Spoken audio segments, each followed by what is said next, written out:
Jangan Bangunkan Indonesia. Januari 2023, dalam sebuah sesi tertutup di Forum Ekonomi Dunia, World Economic Forum, yang diadakan di Davos, Swiss. Di sana, para elit dunia menyuarakan pemikiran mereka yang sesungguhnya dan mengejutkan tentang Indonesia. Jika rakyat Indonesia bersatu, kita tidak akan bisa menanganinya. Siapa sebenarnya yang mengatakan hal itu?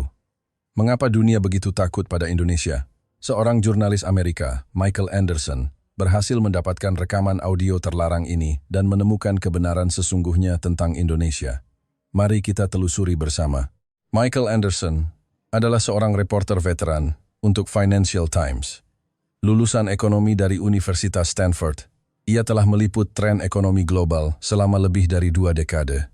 Ia sangat percaya bahwa angka dan data adalah satu-satunya yang menyuarakan kebenaran. Pada musim semi 2023, Michael ditugaskan ke Jakarta sebagai kepala biro. Misinya adalah melaporkan kondisi ekonomi Indonesia yang sebenarnya kepada dunia.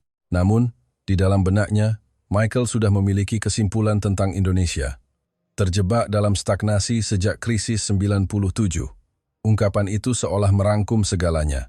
Di dalam pesawat menuju Jakarta, ia membaca kembali laporan tentang ekonomi Indonesia. Sejak krisis moneter tahun 1997, pertumbuhan PDB Indonesia terus melambat. Korupsi merajalela, dan reformasi struktural berjalan di tempat selama puluhan tahun. Mengapa Indonesia tidak bisa berubah? Michael menggelengkan kepalanya. Baginya jawabannya sudah jelas. Sistem manajemen perusahaan di Indonesia sudah ketinggalan zaman. Budaya kerja yang terlalu santai, nepotisme, dan serikat pekerja yang lebih mementingkan politik. Tidak mungkin sistem yang tidak efisien seperti ini bisa memenangkan persaingan global. Di Amerika, talenta berkompeten direkrut dengan gaji tinggi. Jika menunjukkan hasil, mereka akan segera dipromosikan. Jika gagal, mereka akan dipecat. Michael meyakini itulah logika dasar kapitalisme. Keesokan harinya setelah tiba di Jakarta, Michael mengadakan rapat dengan rekannya, Elena Petrova, di ruang konferensi. Elena adalah seorang jurnalis ekonomi asal Rusia yang sudah bekerja di Biro Jakarta selama 3 tahun. Michael, meliput berita di Indonesia itu berbeda dengan di Amerika. Elena menasihatinya dengan lembut. Humas perusahaan memang sopan, tapi mereka tidak akan pernah bicara blak-blakan. Ada struktur ganda antara apa yang ditampilkan di permukaan, basa-basi, dan apa yang sebenarnya dirasakan, isi hati. Namun, Michael mengabaikan kata-kata itu. Tenang saja, Elena. Aku melihat angka. Angka tidak pernah berbohong. Ia menampilkan data keuangan perusahaan-perusahaan Indonesia di layar. Lihat ini, betapa besarnya dana yang ditahan. Perusahaan-perusahaan Indonesia hanya menimbun uang tunai. Mengapa mereka tidak berinvestasi? Mengapa tidak mengembalikannya kepada pemegang saham? Elena menghela napas pelan. Itulah Indonesia, Michael. Mereka lebih mementingkan stabilitas jangka panjang daripada keuntungan jangka pendek. Justru itu masalahnya. Seru Michael. Di era kapitalisme pemegang saham, manajemen seperti itu tidak akan bisa bertahan. Itulah alasan mengapa perusahaan Indonesia kehilangan daya saing global. Ia melanjutkan, dan budaya kerja kekeluargaan itu. Karyawan menjadi terlalu nyaman dan tidak mau mengambil risiko. Inovasi tidak akan pernah lahir dari sana. Elena mencoba membantah, tetapi Michael tidak berhenti. Sistem senioritas juga sama. Gaji ditentukan oleh usia, bukan kemampuan. Itu sama sekali tidak logis. Anak muda yang brilian tidak dihargai, sementara senior yang tidak kompeten mendapat gaji tinggi. Kesimpulan dari artikelku sudah jelas. Agar ekonomi Indonesia bisa bangkit, mereka harus mengadopsi cara manajemen ala Amerika. Elena berkata dengan tenang, Michael, kamu belum melihat Indonesia sama sekali. Jangan menilai hanya dari angka. Sebaiknya kamu melihat langsung ke lapangan sebelum mengambil kesimpulan. Namun, Michael memiliki keyakinan mutlak pada analisisnya. Aku sudah mengamati ekonomi dunia selama lebih dari 20 tahun. Indonesia bukan pengecualian. Data telah mengatakan segalanya. Malam itu Michael mulai menulis laporan di kamar hotelnya. Judulnya, Jalan Terjal Menuju Kebangkitan Ekonomi Indonesia, Tanpa Reformasi Struktural, Tak Ada Masa Depan. Ia yakin Indonesia harus berubah. Harus meniru Amerika, menyesuaikan diri dengan standar global. Karena tidak mampu melakukannya, Indonesia terus tenggelam. Begitulah kesimpulan Michael. Namun, Ia belum tahu bahwa apa yang dilihatnya hanyalah sebagian kecil dari kebenaran. Dan beberapa hari kemudian, sebuah peristiwa akan mengguncang seluruh pandangannya hingga ke akar-akarnya. 3 hari setelah penugasannya, sebuah email anonim masuk ke kotak masuk Michael. Pengirimnya, seseorang yang tahu kebenaran. Subjeknya tertulis, kebenaran yang harus Anda ketahui. Penganut teori konspirasi lagi, pikir Michael, dan awalnya hendak menghapusnya.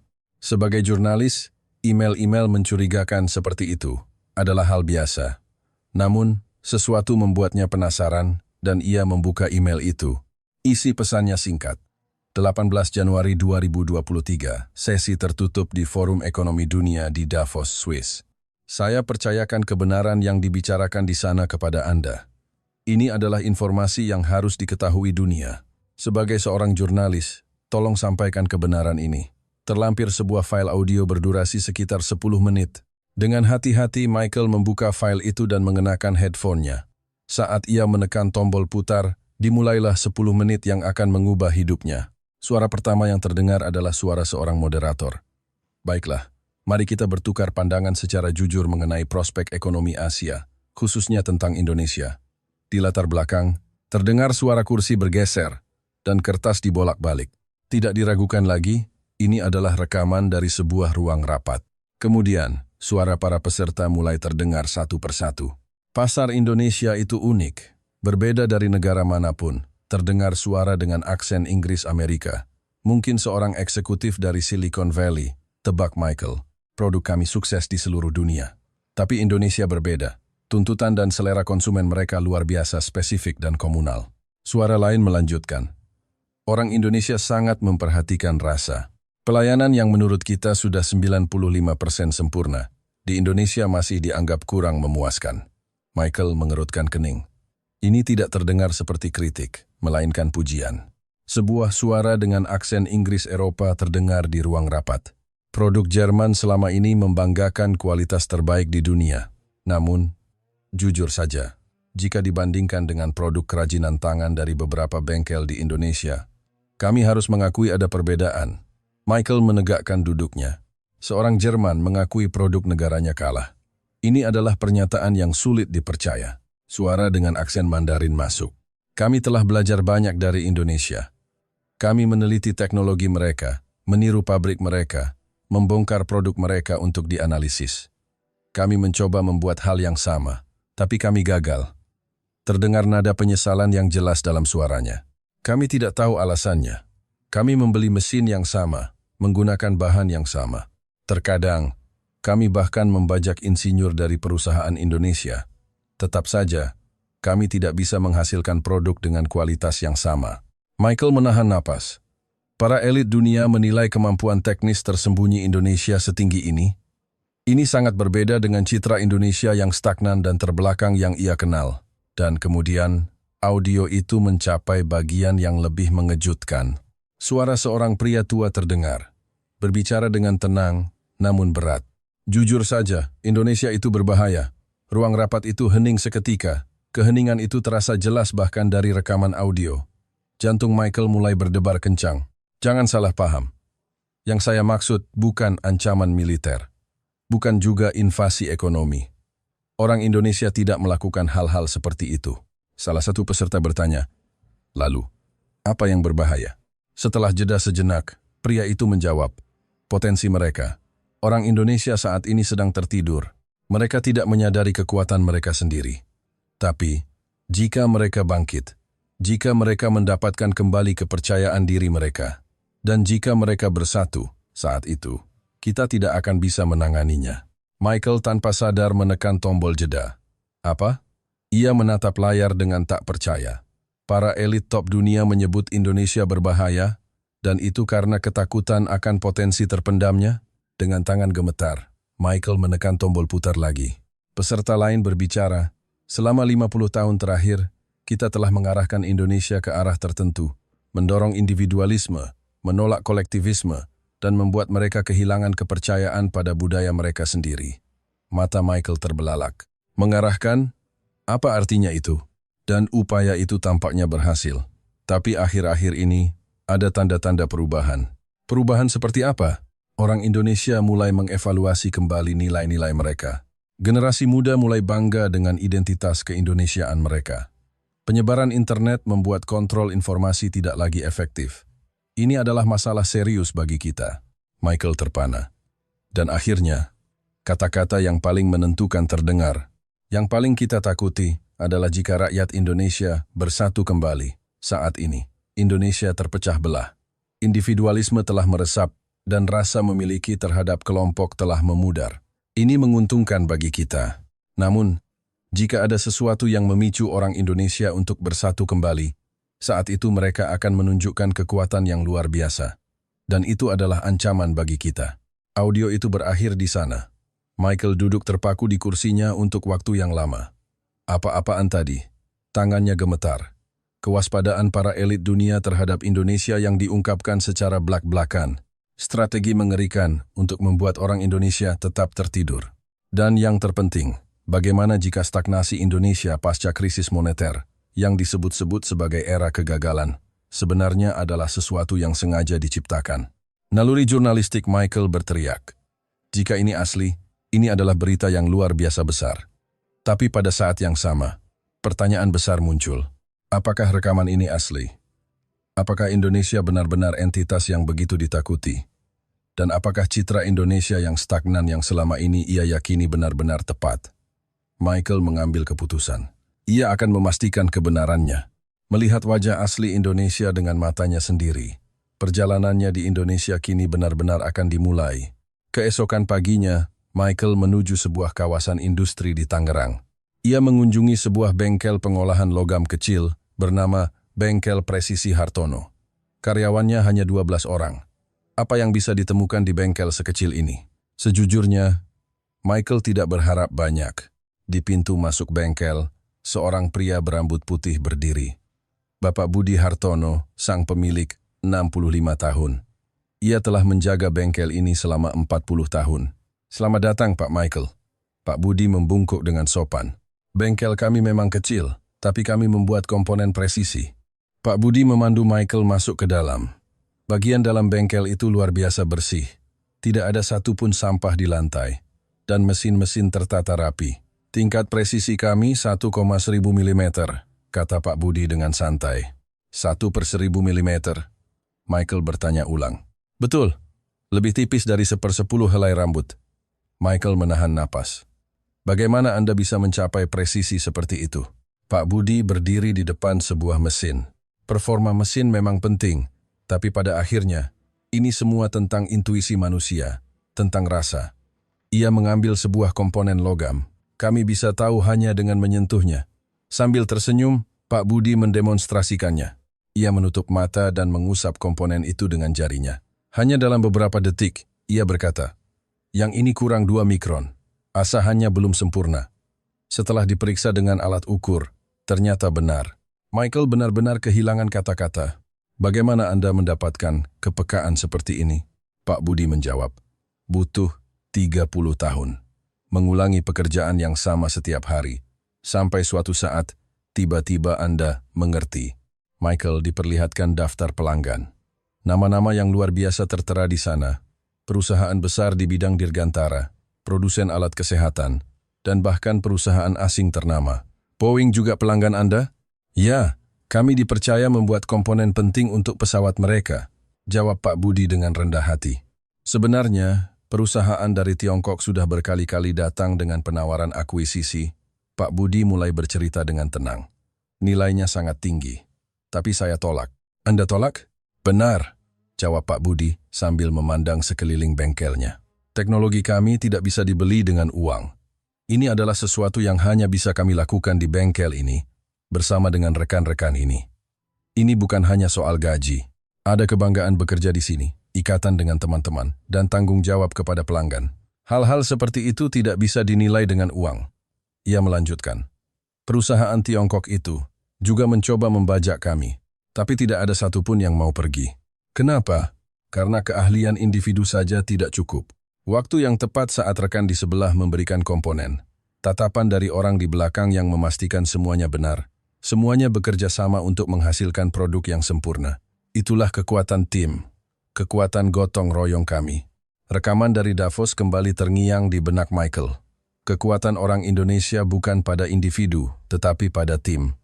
Pemandangan di depannya adalah bukti nyata dari hal itu. Pak Budi menunjuk ke bagian dalam bengkel. Anak itu baru bekerja 3 tahun. 10 tahun lagi, dia akan menjadi seorang ahli. 10 tahun.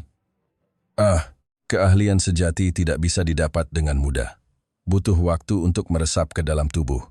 Itulah mengapa kami menganggap karyawan kami sebagai keluarga, bukan sekadar pekerja kontrak.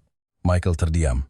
Sistem kekeluargaan yang ia kritik sebagai tidak efisien, ternyata menjadi penopang teknologi yang luar biasa ini. Pak Michael, Pak Budi mulai berbicara dengan ekspresi serius. Kami bekerja bukan hanya untuk mencari uang, membuat produk yang baik, membuat pelanggan senang. Itulah kebanggaan kami. Kata-kata itu mengguncang hati Michael dengan keras. Saat meninggalkan bengkel, Michael membungkuk dalam-dalam. Terima kasih banyak. Di dalam taksi, Michael termenung. Ada nilai yang tidak bisa diukur dengan angka, kekuatan yang tidak muncul dalam data, dan yang terpenting, kekuatan yang lahir dari ikatan antar manusia. Aku sama sekali tidak mengerti Indonesia. Keyakinannya mulai runtuh. 2 hari setelah keterkejutannya di bengkel itu, Michael mengunjungi sebuah universitas di Jakarta. Ia datang untuk bertemu dengan Profesor Ahmad Wijoyo, seorang mantan pejabat tinggi di Kementerian Keuangan yang kini mengajar ekonomi, berusia 55 tahun. Selamat datang Pak Michael. Profesor Ahmad menyambutnya dengan senyum ramah. Namun, di matanya tampak ada keprihatinan yang mendalam. Profesor, ada yang ingin saya tanyakan. Michael langsung ke pokok permasalahan. Apakah stagnasi selama 20 tahun lebih ini benar-benar hanya disebabkan oleh kesalahan kebijakan Indonesia? Profesor Ahmad menghela napas panjang. Rupanya Anda sudah sampai pada pertanyaan itu. Ia memandang keluar jendela sambil mulai bercerita. Semuanya dimulai pada tahun 1997, setelah krisis moneter Asia. Saat itu IMF datang. Di permukaan, itu disebut sebagai paket penyelamatan untuk mengatasi krisis. Profesor Ahmad melanjutkan dengan tenang. Namun, tujuan sebenarnya berbeda. Ia mengeluarkan beberapa dokumen. Pada pertengahan 90 keropuan, ekonomi Indonesia disebut sebagai macan Asia baru. Pertumbuhannya sangat pesat. Jika terus berlanjut dalam 1 dekade, Indonesia akan menjadi kekuatan ekonomi yang dominan di Asia Tenggara. Michael menahan napas.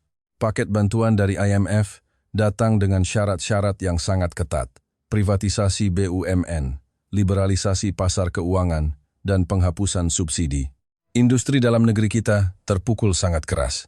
Michael mencondongkan tubuhnya ke depan. Pemerintah saat itu didesak untuk menaikkan suku bunga secara drastis untuk mengendalikan inflasi. Mata Profesor Ahmad tampak berkaca-kaca.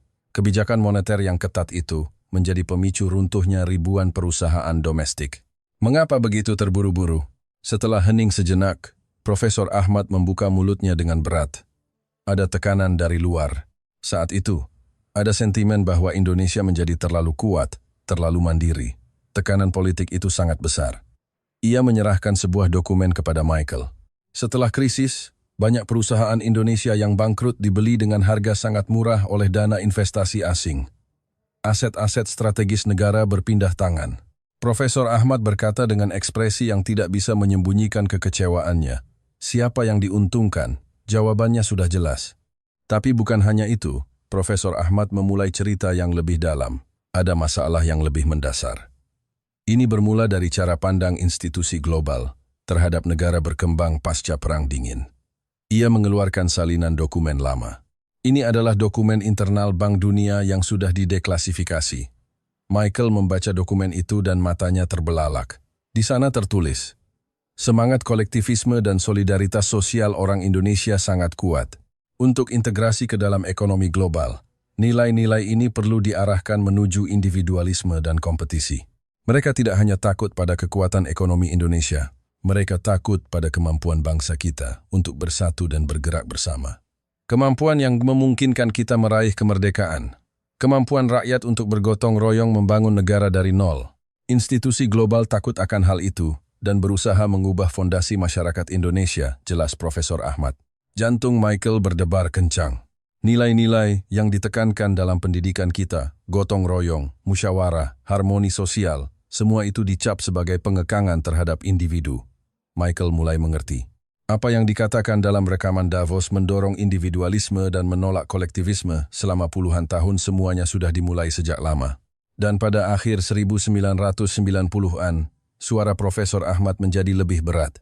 Setelah krisis, konsultan Barat datang berbondong-bondong ke Indonesia.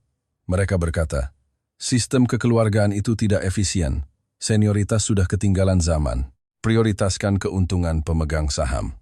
Michael terkejut mendengar kata-katanya sendiri diucapkan oleh orang lain. Banyak perusahaan mengadopsi sistem manajemen kinerja individual. Akibatnya, transfer pengetahuan antar generasi terputus dan kerjasama tim runtuh. Michael memegang kepalanya. Standar global yang selama ini ia yakini. Apakah sebenarnya itu adalah strategi untuk melemahkan kekuatan Indonesia?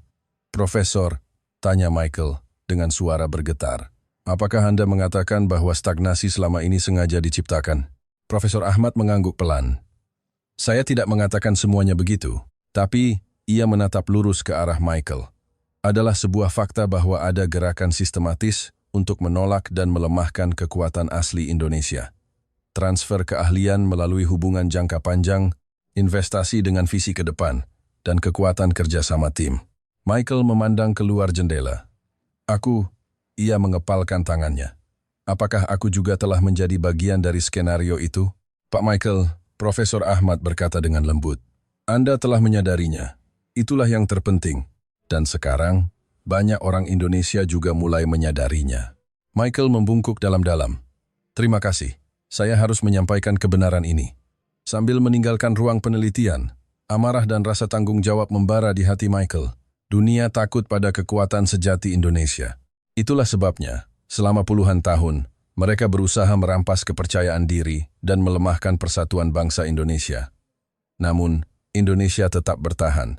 Kekuatan sejatinya tidak pernah hilang.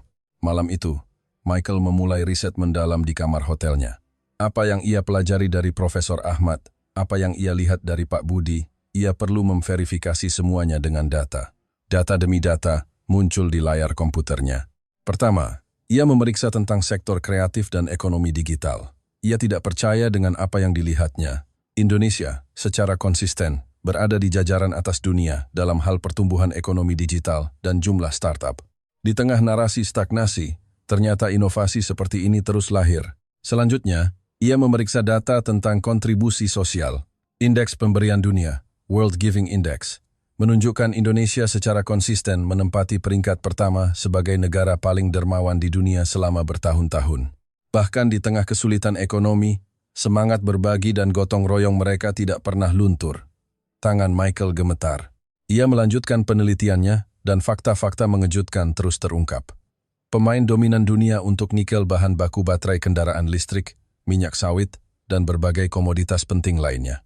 Produsen garmen dan alas kaki untuk merek-merek terbesar dunia. Pusat keanekaragaman hayati terkaya di planet ini. Ini adalah kekuatan fundamental yang menopang banyak industri global.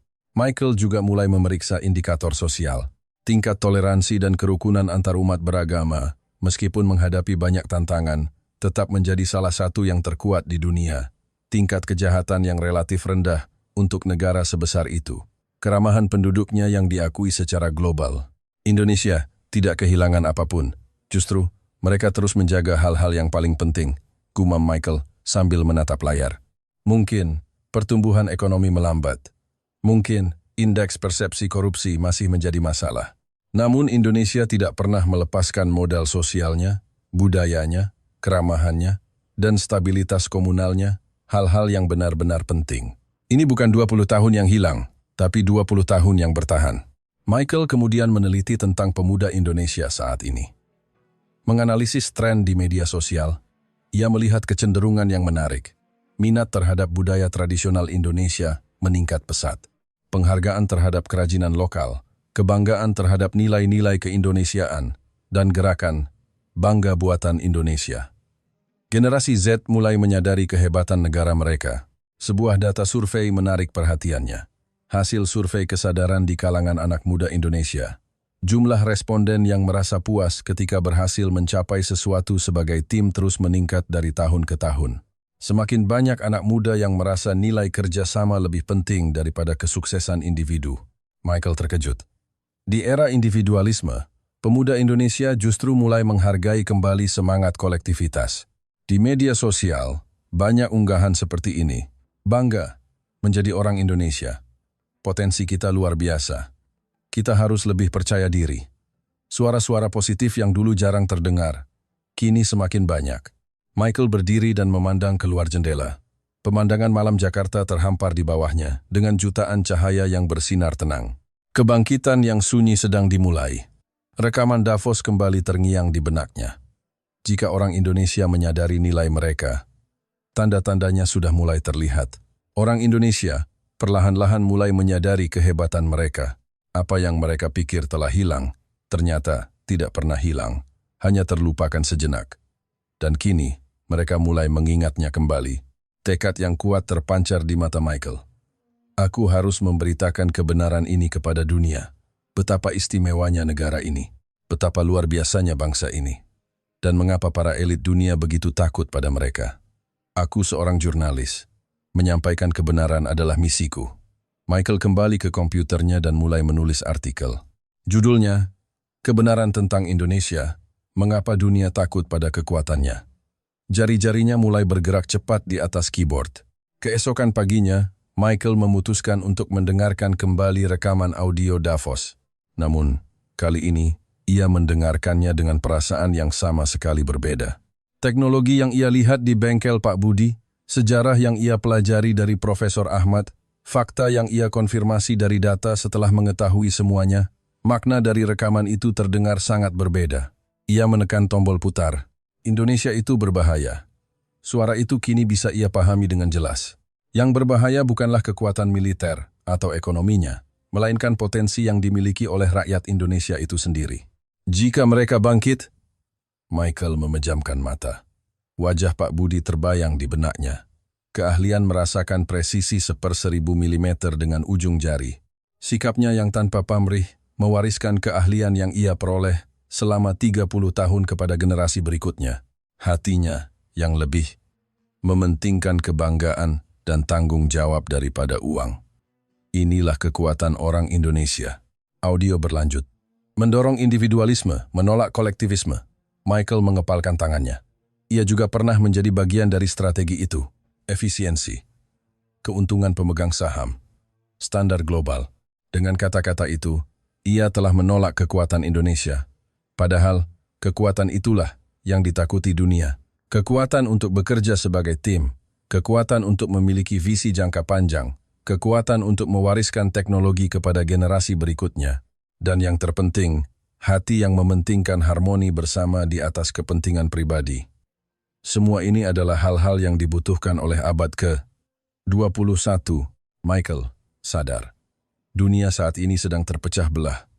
Kesenjangan melebar, konflik semakin dalam, dan pengejaran keuntungan jangka pendek telah menyebabkan kerusakan lingkungan. Solusi untuk semua ini ada dalam nilai-nilai yang selama ini dipegang teguh oleh Indonesia. Itulah sebabnya mereka takut. Bagian terpenting dari rekaman itu mulai terdengar. Jika orang Indonesia menyadari kekuatan mereka, mendapatkan kembali kepercayaan diri, dan bersatu, saat itu, keseimbangan kekuatan dunia akan berubah. Itulah skenario yang paling ingin kita hindari. Michael berdiri. Sambil memandang keluar jendela, semuanya menjadi jelas. Para elit dunia takut pada jalan alternatif yang ditunjukkan oleh Indonesia. Batas-batas kapitalisme mulai terlihat. Kini, mereka ingin menghindari sorotan terhadap nilai-nilai keindonesiaan. Karena itu adalah tantangan bagi tatanan dunia yang telah mereka bangun.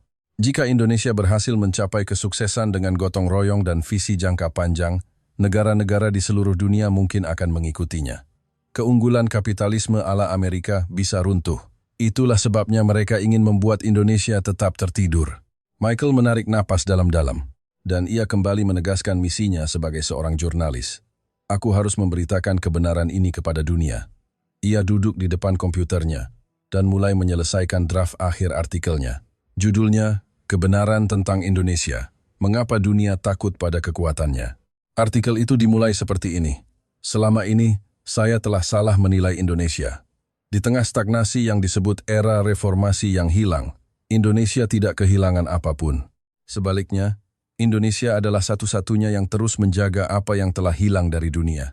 Jari-jari Michael terus bergerak tanpa henti. Ia menulis tentang Pak Budi, tentang apa yang ia pelajari dari Profesor Ahmad, fakta-fakta yang ia konfirmasi dari data, dan suara hati para elit dunia yang terungkap di Davos. Semuanya ia tulis dengan jujur. Artikel itu diakhiri dengan kalimat, para elit dunia takut jika rakyat Indonesia bangkit. Namun, kebangkitan itu sudah dimulai. Rakyat Indonesia mulai menyadari nilai mereka. Dan saat itu terjadi, dunia akan berubah. Karena jalan gotong royong dan visi jangka panjang yang ditunjukkan Indonesia adalah apa yang dibutuhkan umat manusia di abad ke-21. Michael mengirimkan artikel itu ke redaksi. Pada subjeknya, ia menambahkan tulisan laporan darurat. Saat menekan tombol kirim, Michael merasakan kelegaan yang mendalam. Sekarang dunia bisa mengetahui kebenarannya. Di luar jendela, pagi di Jakarta akan segera dimulai. Orang-orang yang tinggal di kota ini mungkin belum menyadari betapa istimewanya mereka. Namun, perubahan itu pasti sedang dimulai. Rakyat Indonesia mulai menyadari nilai mereka, dan Michael telah memenuhi misinya untuk memberitakan kebangkitan itu kepada dunia. Indonesia, waktu kebangkitanmu sudah dekat, bisik Michael pelan. Artikelnya akan segera menyebar ke seluruh dunia, dan artikel itu akan menyalakan api di hati banyak orang Indonesia. Apakah Anda semua mengetahui fakta-fakta ini? Bagaimana para elit dunia memandang Indonesia? Mengapa Indonesia begitu ditakuti? Betapa istimewanya kita sebagai bangsa Indonesia. Kita telah dibuat lupa akan nilai-nilai kita sendiri. Tapi sekarang, waktunya telah tiba untuk sadar. Waktunya telah tiba untuk bangkit. Artikel Michael menyebar ke seluruh dunia dalam sekejap mata. Disebarkan di media sosial dan mulai diliput oleh media di berbagai negara. Namun, respons terbesar datang dari dalam negeri Indonesia. Aku tidak tahu hal ini. Jadi begini dunia memandang Indonesia. Aku bangga menjadi orang Indonesia. Komentar mencapai ribuan, dan banyak orang mulai menyadari nilai diri mereka. Namun, Michael tidak berhenti di situ. Ia memutuskan untuk menyampaikan pesan langsung kepada rakyat Indonesia. Di sebuah studio di Jakarta, Michael duduk di depan kamera. Untuk seluruh rakyat Indonesia, ia menarik napas dalam-dalam dan mulai berbicara. Saya Michael Anderson, seorang jurnalis Amerika. Saya telah meliput berita di seluruh dunia selama bertahun-tahun. Dan sekarang, ada sesuatu yang ingin saya sampaikan kepada kalian. Mata Michael penuh keseriusan. Selama bertahun-tahun, saya telah salah memahami Indonesia. Saya percaya Indonesia tertinggal, harus berubah. Tapi saya sepenuhnya salah. Ia melanjutkan. Kalian jauh lebih istimewa dari yang kalian kira. Saya telah melihat seluruh dunia, dan saya bisa katakan dengan tegas, tidak ada negara lain yang seaman, seramah, dan sejujur Indonesia. Suara Michael semakin bertenaga. Hal-hal yang kalian anggap biasa menepati janji, saling menolong di jalan, barang hilang yang kembali di belahan dunia lain, itu adalah sebuah keajaiban. Kekuatan gotong royong kalian. Kekuatan kolektif yang menghasilkan pencapaian melampaui kemampuan individu, itulah yang paling dibutuhkan dunia di abad ke-21. Michael berhenti sejenak, lalu menyampaikan pesan yang paling penting. Kembalikan kepercayaan diri kalian. Budaya kalian, tradisi kalian, nilai-nilai kalian itu semua bukan hal yang kuno. Justru itulah jawaban untuk masa depan. Suaranya semakin bersemangat. Para elit dunia takut jika rakyat Indonesia bersatu. Menurut kalian kenapa? Karena sejarah telah membuktikannya. Michael mulai memberikan contoh-contoh konkret. Ingatlah perjuangan kemerdekaan. Dari bangsa yang terjajah menjadi negara merdeka yang berdaulat. Itu adalah keajaiban yang mengejutkan dunia. Ingatlah bagaimana kalian bangkit dari krisis 97. Dari keterpurukan menjadi salah satu ekonomi terbesar di dunia. Itu juga keajaiban. Michael berkata dengan tegas. Semua keajaiban ini memiliki satu kesamaan. Terjadi ketika rakyat Indonesia bersatu menuju satu tujuan. Ia mencondongkan tubuhnya. Dan sekarang, jika rakyat Indonesia bersatu kembali, memahami kekuatan mereka, dan mulai melangkah dengan percaya diri menuju satu tujuan, apa yang menurut kalian akan terjadi? Cahaya yang kuat terpancar di mata Michael. Kalian memiliki segalanya. Kalian punya teknologi. Kalian punya sumber daya alam. Kalian punya bonus demografi. Kalian punya infrastruktur. Yang kurang hanya satu, kepercayaan diri dan persatuan. Ia tersenyum lembut. Jangan merendahkan diri kalian. Tidak perlu meniru orang lain. Kalian memiliki keindahan Indonesia yang luar biasa. Michael teringat kata-kata Pak Budi. Membuat produk yang baik, membuat pelanggan senang. Itulah kebanggaan kami. Semangat ini bukan hanya soal manufaktur. Tulus dan sepenuh hati. Inilah yang dirindukan dunia. Suara Michael semakin membara. Kebangkitan yang sunyi sedang dimulai. Generasi muda mulai menyadari nilai mereka. Mereka mulai menemukan kembali kehebatan Indonesia. Arus ini tidak bisa dihentikan lagi. Satu persatu orang mulai sadar, mulai memahami bahwa mereka istimewa. Michael berdiri dan membungkuk dalam-dalam ke arah kamera. Bangkitlah, rakyat Indonesia. Kalian memiliki kekuatan yang ditakuti dunia. Waktunya telah tiba untuk mengambil kembali kekuatan itu. Ia mengangkat wajahnya dan menyatakan dengan lantang. Sebagai seorang jurnalis, saya berjanji, saya akan terus memberitakan kebenaran tentang Indonesia kepada dunia. Michael memandang keluar jendela. Pemandangan kota Jakarta terhampar luas. Indonesia, waktu kebangkitanmu sudah dekat. Kata-katanya terdengar pelan namun penuh keyakinan. Video ini menyebar dengan cepat melalui media sosial. Banyak orang Indonesia menontonnya sambil meneteskan air mata. Kolom komentar dipenuhi suara-suara seperti ini. Terima kasih Michael. Saya bangga menjadi orang Indonesia. Saya akan hidup dengan percaya diri. Saya akan lebih menghargai kebaikan Indonesia. Dan kini, perubahan yang nyata sedang dimulai. Satu persatu rakyat Indonesia mulai menyadari nilai mereka. Mulai memahami bahwa mereka istimewa. Dengan tenang, namun pasti, era baru Indonesia akan segera dimulai. Kekuatan yang ditakuti dunia bukanlah kekerasan atau invasi, melainkan kekuatan harmoni, kekuatan ketulusan, kekuatan teknologi, dan yang terpenting, kekuatan persatuan. Ketika Indonesia yang memiliki semua itu bangkit, dunia akan berubah, menuju arah yang lebih baik. Dari jendela Michael, terlihat pemandangan malam Jakarta. Jutaan cahaya bersinar dengan tenang. Masing-masing cahaya itu seolah adalah jiwa rakyat Indonesia yang mulai bangkit. Indonesia, zamanmu akan tiba, bisik Michael pelan. Dan kata-kata itu akan menjadi kenyataan. Karena kebangkitan itu sudah dimulai.